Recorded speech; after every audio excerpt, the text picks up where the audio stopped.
Hey, True Believers, Englentine here. Now, I didn't know if I wanted to do this or not, make a video like this where it's just me talking in front of a background and in front of my little mirror-like poster here.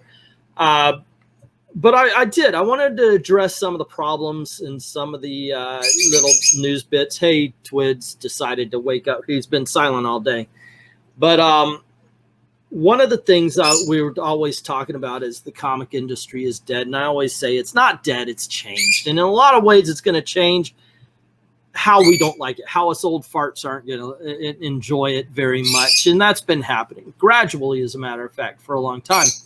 One of the things I think that has gone off the map, especially in Marvel Comics more so than Disney, as a matter of fact, is that it really does seem like they've given up on the idea of a living, breathing character.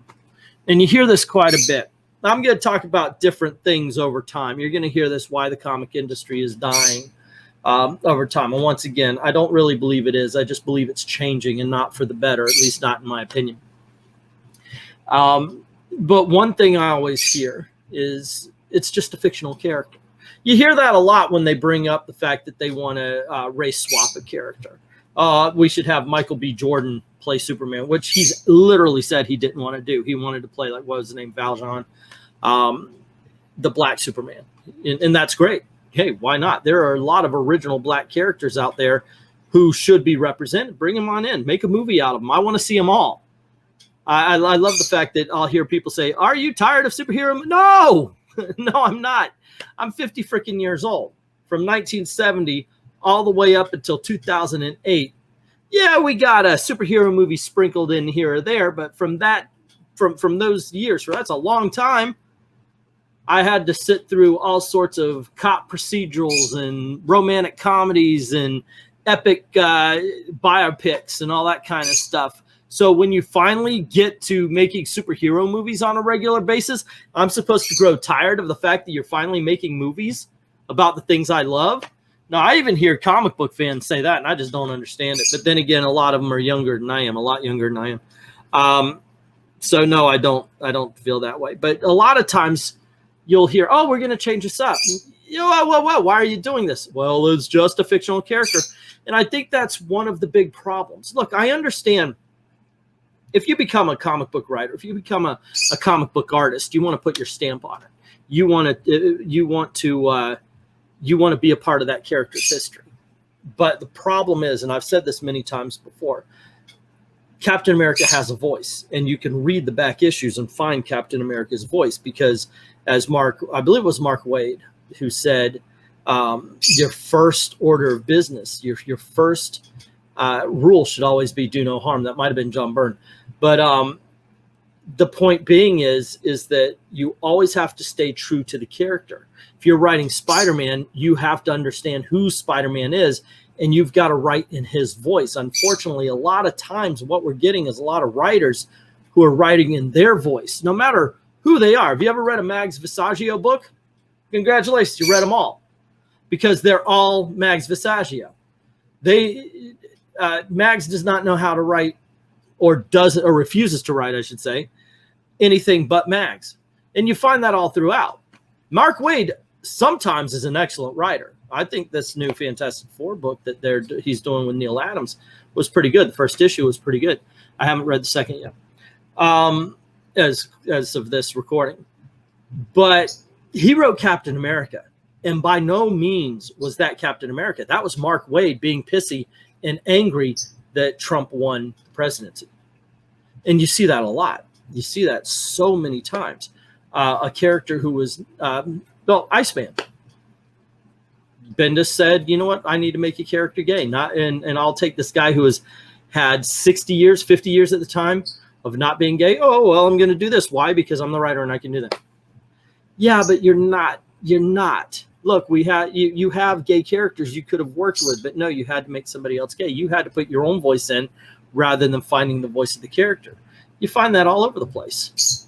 You find that all over the place where they want to get their politics out. Therefore, my favorite, of course, and I'll bring up Captain America again, is you have, maybe they don't believe in the American dream, or the American dream is dead. No, you're wrong. As soon as you say that, I know that you have no intent on writing Captain America the way he should be. The American dream never dies. The American dream is the great experiment that you are able to govern yourself. That's the American dream. A lot of people who are ignorant of it think it's the two houses, the house, the 2-car garage, the whole 9 yards. But that's not it. It's not the acquiring of stuff.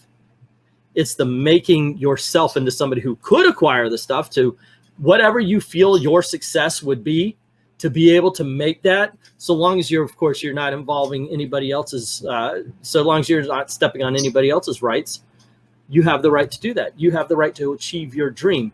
The individual is the greatest minority. The individual is absolutely what is American. And Captain America should always believe in that. He should always believe in the Constitution. He should always believe in individualism, because that you can govern yourself is the American dream. And you see that lost. Well, the American dream is because cops are shooting black people in the streets. I'm sorry. I live in a predominantly black and Hispanic neighborhood, and I can guarantee you that cops are not riding down the street going, hey, there's one cabal, which is what you hear on the news media. And Ta-Nehisi Coates, one of the biggest racists and race baiters I've ever heard of, consistently has been writing Captain America wrong. My favorite being the one where the wives of the forefathers were the ones who really did everything. I thought that was kind of funny.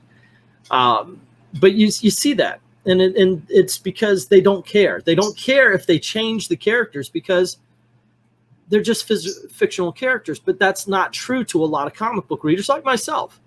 And I understand, yes, technically they are fictional characters. But when you followed them for 40 years, when you followed them for 50 years, some people have been reading longer than I have. When you follow them for a long, long time, you care about what happens to them. You care about what happens to the side characters, to the supporting characters, which, by the way, has been pointed out by Eric Breen. I've invited him on, but he didn't jump on. That the supporting character is a dying breed of animal. Seriously, we're not getting supporting characters anymore. But we should, because that helps breathe life into the world. But why do you need that? Because nowadays, it's amazing to me, because if you ever read the book Kingdom Come, nowadays it seems like all of the heroes are, like they said, is that they're focusing on the super part rather than on the hero part. You're losing track of what they're fighting for. The people around them aren't just there to provide a storyline. They're to help ground the hero, to help show them that they are not the gods among men. And granted, yes, I do know that DC treats their heroes a little bit more like that than Marvel, but Marvel has gone beyond. There is no world outside of superheroes in the Marvel universe anymore, which is something considering they're the ones that produced Marvel, excuse me, the book about the photographer who goes around and he's being the everyman for the Marvel universe. And they've lost that. They've lost bringing life to these characters, and they've lessened them by doing so.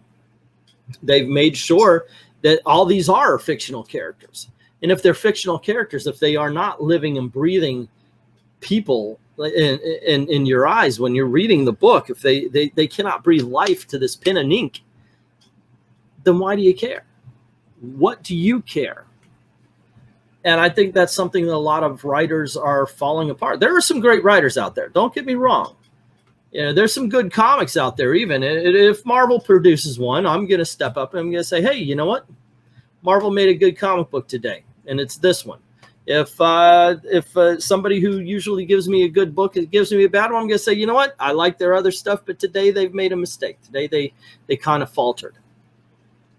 But instead of finding a voice of a character, instead of caring about the character's living universe, they're just fictional characters. So why should you care? Why should you care so much? Why should we care so much? That's the big question, right? That's what they're putting forth to us. They're almost challenging us to read what a lot of these creators, and I'm seeing this on Twitter, by the way. This is me completely responding to Twitter. What I'm hearing when I say that is they're almost challenging us to still love comics. And it's getting harder and harder. I used to, every 6 months, I would do a video, top 10 Marvel comics, top 10 DC comics. I could do that with DC. I could do that, and I probably will. But I had a hard time. I was talking to Eric Breen. I was talking to Venkman. We were on. We've got issues over at Old Man Comics, and I couldn't come up with them. They had to help me. I just couldn't come up with 10 titles, and that actually kind of saddened me, in all honesty, because this is something I used to pride myself on. Because people would say, I've been hearing the comic books are dead for 5 years now. And it prided me on going, wait a second, there's good books out of here. Look at this, look at this, look at this and this. Marvel's done it. Marvel has killed Marvel for me because, and you see it from their creators all the time, they're just fictional characters. But that's just my opinion. What is yours? Let me know in the comments below. Don't forget to click like, share, subscribe, ring the notification bell, and pop on one of the videos that probably are appearing like here or here. Usually I have them on the side somewhere. Okay. And click like, share, click unlike, dislike, whatever you want to call it. It all helps. And if you don't mind helping out the channel, going over to Patreon or to Ko-Fi, drop $1 in the till, helps keep the lights on, helps keep making videos for you. Thank everybody who's already done that. And to everyone, all of the true believers, thank you very, very much for watching.